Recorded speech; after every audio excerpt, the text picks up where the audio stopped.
Hello guys, welcome back to the channel. So today I have a few minutes available, and I would like to address the issue with the tank that is pressuring up. Last time I tried to open up the tank and it was about 65 degrees Fahrenheit. There was so much pressure built up in there. It really got me worried. So as it gets warmer and we roll around to springtime, I would like to take care of that issue. That way it doesn't pop up as a problem further down the road. So I got the bike here, gonna fire it up. And the way the valves are situated in this long stroke engine, I always like to let the bike idle for maybe about 30 seconds to 1 minute, get the oil circulating everywhere, and then before I ride the bike.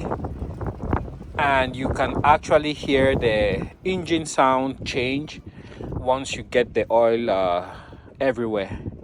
So let's see if we can get this fired up and started. The battery dies if the bike sits for more than I would say a week and a half. So I try to always get a little bit of ride on the bike, pop it up a little bit. And this is like most newer bikes, 5-speed, 4-speed, whatever they are. You have one down and then 3 up or 4 up. This one has 5 speeds, so the first gear is down, and then second, third, fourth, fifth. You put your foot underneath the peg right there, you pop it up, and then that's how you get your second to the fifth gear. Some of the smaller Chinese bikes, and I believe Yamaha, Suzuki from the 60s and 70s, you might still find a lot of those in Africa right now. They actually have sequential gear, so you go first, second, third, fourth, down, and then back up to get to the first gear. And then when you go past the first gear, that's how you get into neutral. So those are pretty straightforward. But most bikes are found out here to get into neutral. You get into first, and then you lift up a little bit, and that gets you to neutral. All right, enough of the talking. I always kill my bike here using the switch. So we have that on. We're in neutral, as you can see. Go ahead and fire it up. It has the choke, but when the bike is warm or the temperature outside is warm like this, I usually don't use the choke. Today I will also try to shift that. Let's see. Yep, you have 2 settings in there, so I'll try to move it up and see if it helps with blocking the wind that comes at me. The chain, I haven't done anything yet. I still don't know the best way to clean it out, because out here, as you can see, we have a lot of dirt, and when the wind blows, you can get some of the dirt on the chain, so I don't want to make things worse.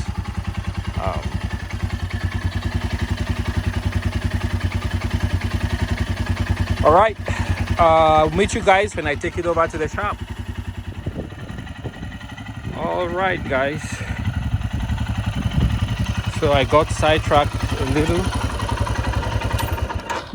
One project I always wanted to do because of the temperatures out here was to have my windshield.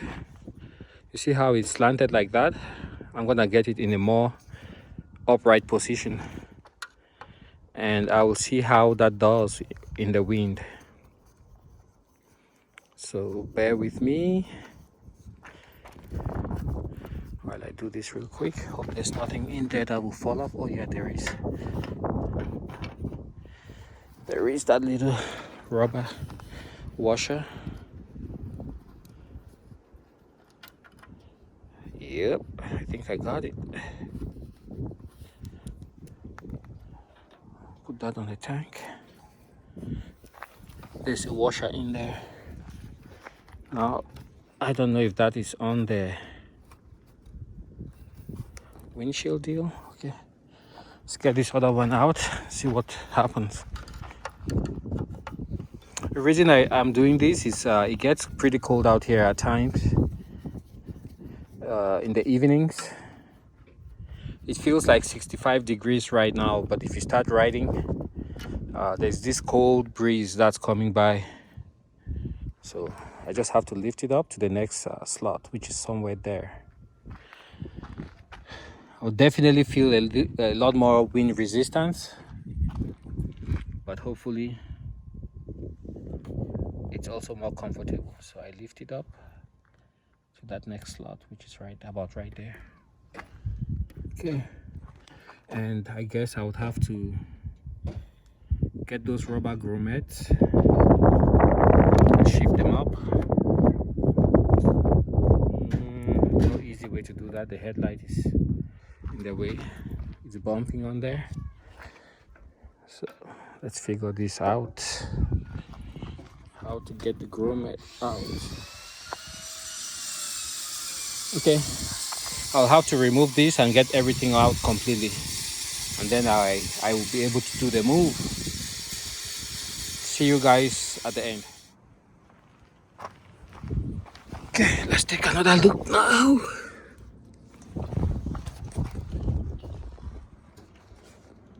So if you look at the very top,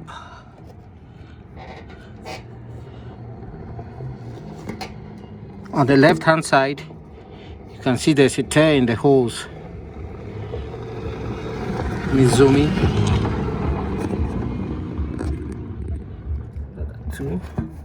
So the hose right there is torn, probably from the back pressure, and on the right it gets a kink. So those are the two issues I found. So that one runs down,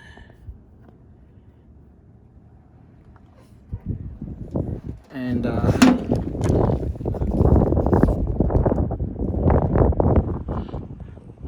yeah, I'll have to take a look again and find out exactly what's going on here. There's definitely an issue with those two hoses that needs to be addressed. So I would likely have to take off the tank completely and look at those hoses. Either they're too long, or they're not routed correctly, or they're zip tied too tight. And yeah, there's definitely an issue going on there. Well, see you guys on the next video. Thanks for watching. Bye.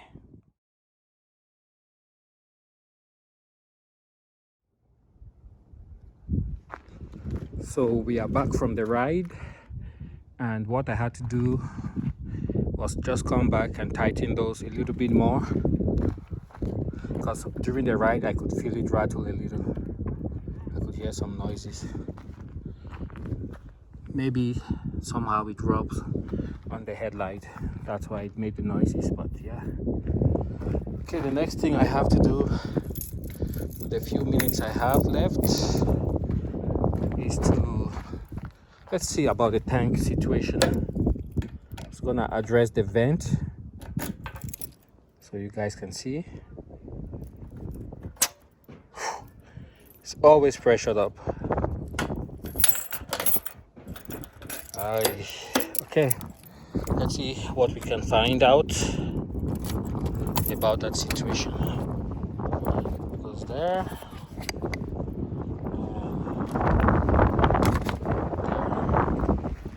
10 millimeter.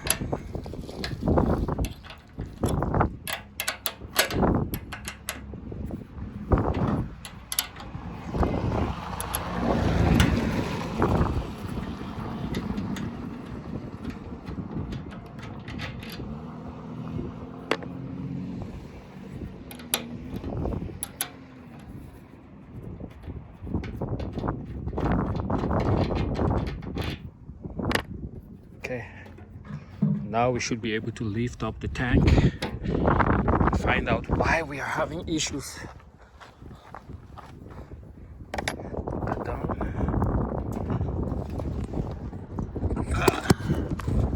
Oops.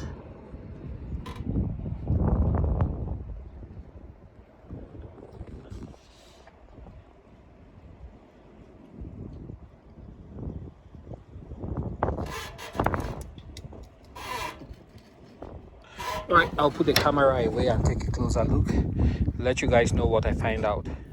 Got some WD-40 on there. And the idea here is to get the starter changed. That's the tip of the old starter. This is what's gonna go in there. All right, back to the bike.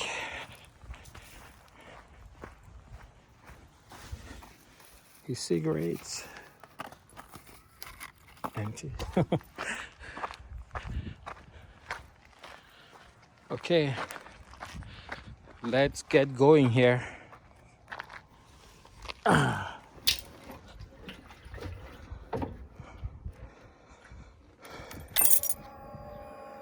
So as you can see, I changed the angle.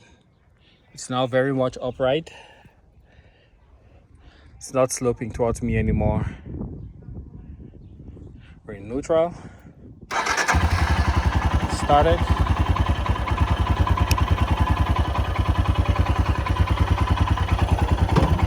First gear.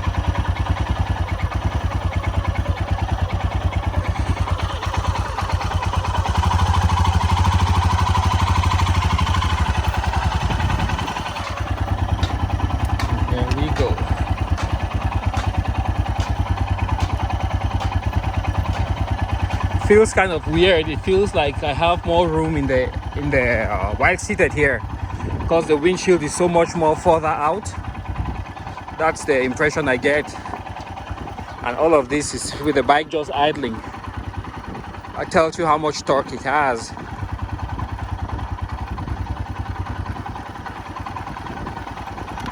So I'll need to get it up to speed, and I will need my right hand. So let's head back toward the garage where I can get both hands on the wheel. The GoPro is not charged, so just bear with me.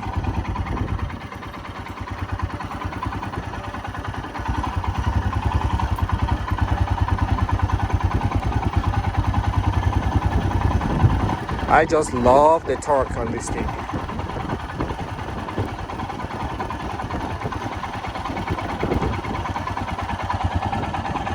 No leads yet.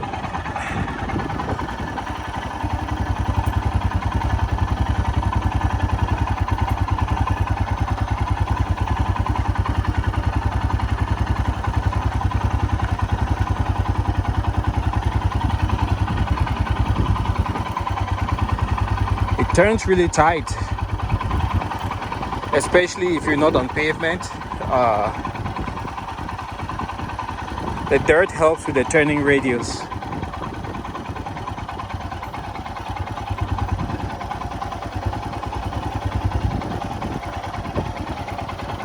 I just love this bike.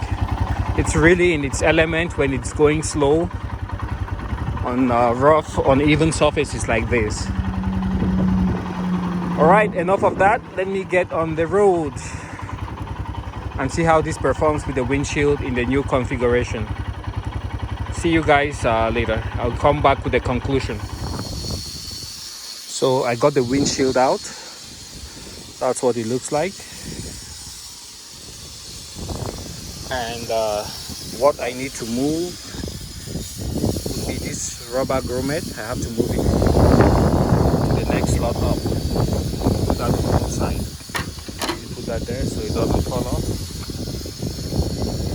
Now I wish I could figure this out. Oh, there you go.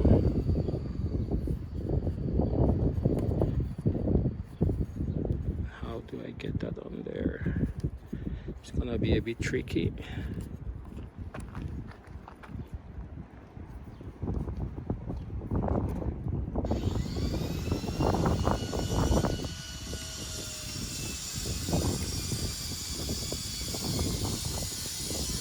All right, I'm gonna need both hands. See you guys at the end.